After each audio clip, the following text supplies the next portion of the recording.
elektrolit untuk DO, dissolve oksigen.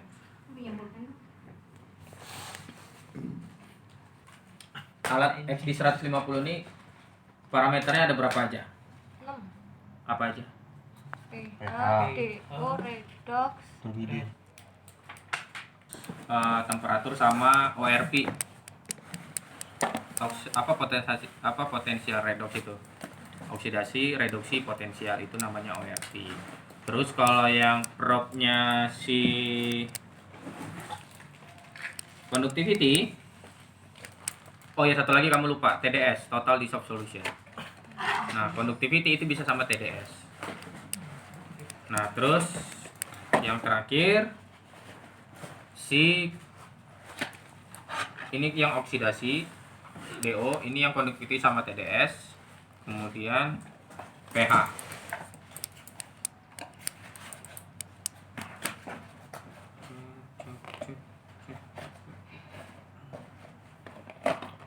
Terus ini yang pH sekaligus suhu.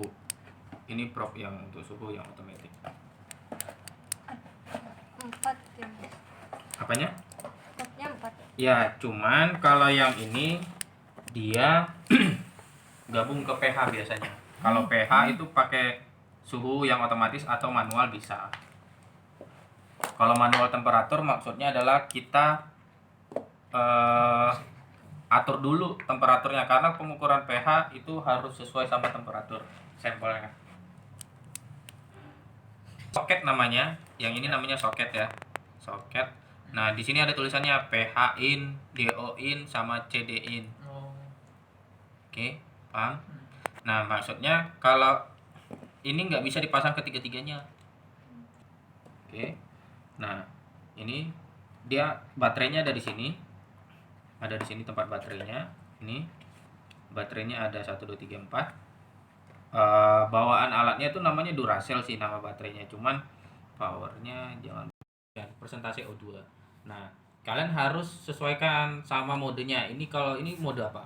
Persentase O2 untuk parameter apa? DO. Berarti kalian harus pakai probe yang DO. Kalau kalian pakai probe yang pH dia nggak akan mau. Oke. Nah, kalian pakai probe yang DO. Berarti ada satuan-satuannya gitu. Ada dong. Kalau pokoknya kalau ada O2-nya itu berarti untuk DO. Nah, terus mau gantinya gimana? Cara gantinya itu tekan mode sekali. Nah, gantikan jadi auto range 200 mikrosiemens nih atau meter siemens tulisannya. Berarti itu Ini untuk apa nih kalau 200 mikrosiemens? TDS. Conductivity. Conductivity atau apa ya? TDS satu probe kan dia. Nah, terus kalian ini kan lagi baru ada tulisan pH. Pokoknya parameternya gantinya itu pakai mode. Kok ada pH-nya? Hah? Ya kan itu untuk pH. Enggak, masa itu kok ada angkanya? Oh, enggak, ini karena dia belum dicolokin ini manual temperatur. Nah, kalian bisa auto temperatur ada nggak tulisan? Ada di bawah. Ada kan? Karena dia udah tercolokin. Nah, sama pH-nya juga kalian colokin. Lihat, ini ada kayak pinggiran kayak penguncinya toh. Hah? Ini kayak bagian locknya, pinggir. Oh iya. Nah, ini kalian cocokin sampai dia udah, baru kalian putar supaya dia ngelock. Kalau enggak, dia bakalan gampang lepas nanti. Oke. Nah, baru nanti kalian masukkan ke sampel barengan sama si probe-nya. Itu cara kerjanya. Kemudian ganti lagi Berapa lama? sampai dia stabil sebenarnya. Nah, kalau untuk indikator stabil itu dia kadang nggak bisa tetap diem, tapi misalnya nih udah stabil di contoh 7 atau 6,5 dia udah stabil, kalian bisa langsung record nilainya pakai manual, tulis tangan, atau kalian hold. Nanti dia nggak akan berubah-berubah nilainya, akan terus nih. Kalau ada hidup holdnya nanti dia akan terus nih 3,02 terus. Kalau kalian lepas holdnya baru dia akan fluktuatif. Ya, kayak gitu. Nah, kalau tombol rek ini fungsinya untuk record. Oke. Kemudian Itu punya itu. Ini. tombol range. Nah, ini untuk masuk ke millivolt. Jadi sebenarnya di pH itu kan ada dua, dia bisa pakai millivolt, bisa pakai pH untuk probnya ini. Nah, dia untuk melihat apakah buffernya bagus atau enggak. Jadi kalau nilai buffer itu di atas 1 atau 1 itu bagus. Tapi kalau nilai buffernya nanti di bawah 1 itu berarti nggak bagus. Ya. Kemudian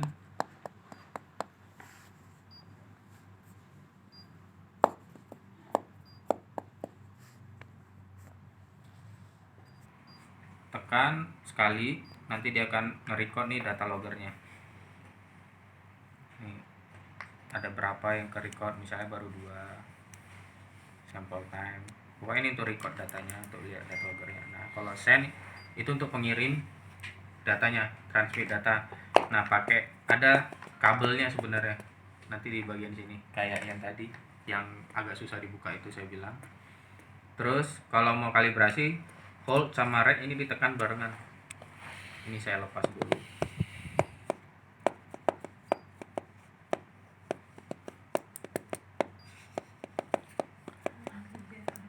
Oke, nah ini kalian tekan barengan, nanti sampai tulisan pH cal.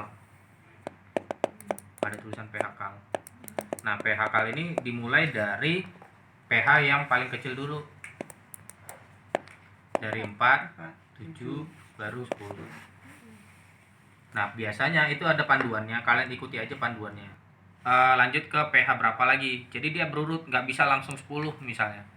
Nah, kalau nggak selesai, itu nanti nggak, maksudnya kalau nggak berurut, nanti proses kalibrasinya nggak selesai.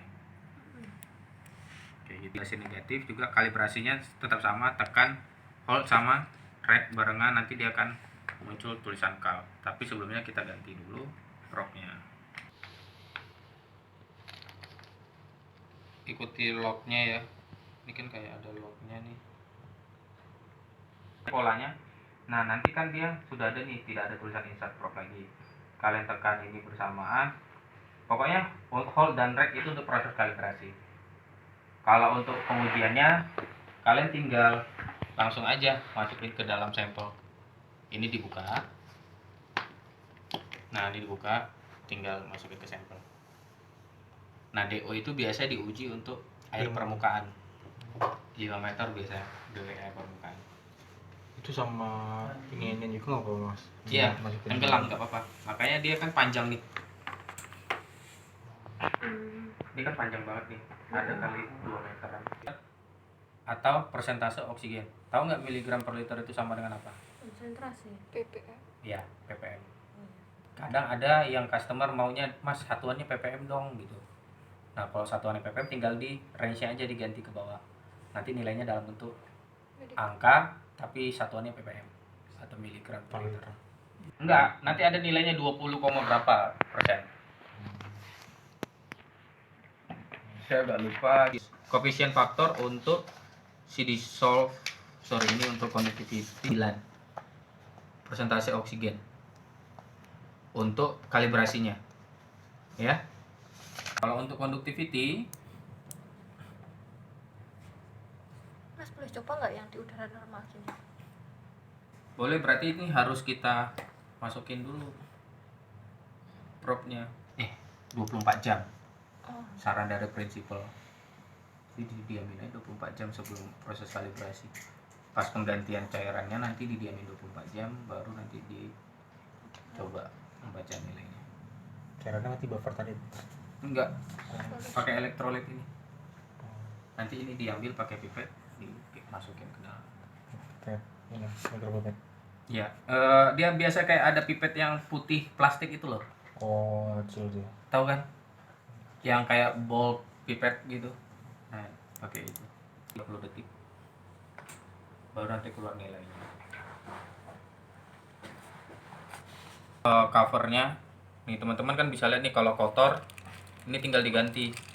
Dicucinya pakai awal. Kalau ini dia kan kaca tipis, kalau dicuci nanti susah bakalan pecah. Terus di lebih baik dibeli baru.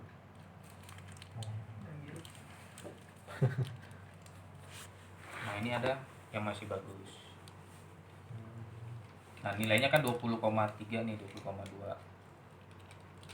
Bakalan turun terus karena belum diganti kan.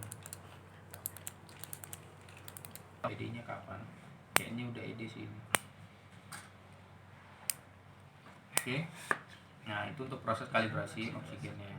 Terus kalau mau uji pakai sampel nanti tinggal dimasukkan aja ke dalam sampai tenggelam. Nah untuk mengganti ininya teman-teman tinggal putar. Nah ini bisa diganti. Cairan mana? Ada cairannya juga di sini. Oke, boleh minta tisu? Boleh langsung, karena nanti bisa berkarat. Kalau ini berkarat, udah nggak bisa lagi dipakai, harus ganti probe baru. Rekam, enter untuk masuk ke menu. Terus di sini ada range sama function. Range itu untuk ganti range-nya tadi bisa persen, bisa ppm, miligram per liter. Mode untuk ganti parameter.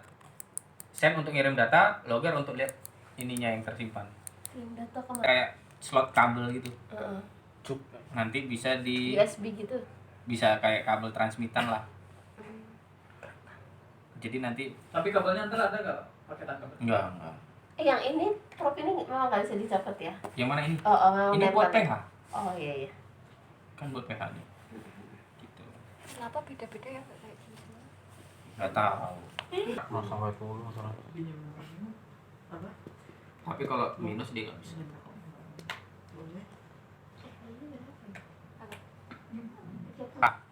Nah, dia kan pH ini dia ada kayak kaca ya. Itu juga sih. Nih, kaca, dan ini nggak boleh kering, harus basah.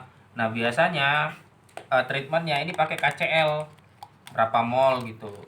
Berarti sama ini nggak jual nggak? Harus direndam kaca. Iya harus direndam KCl. Customer biasanya punya lah, makanya dia kan kayak mengkristal nih. Nih kalau kalian pegang nih, Kayak kalau lem kelamaan gitu dia ya? kayak kristal. Iya, kristal tuh. Nah, kayak gitu. Buat ini ya apa namanya?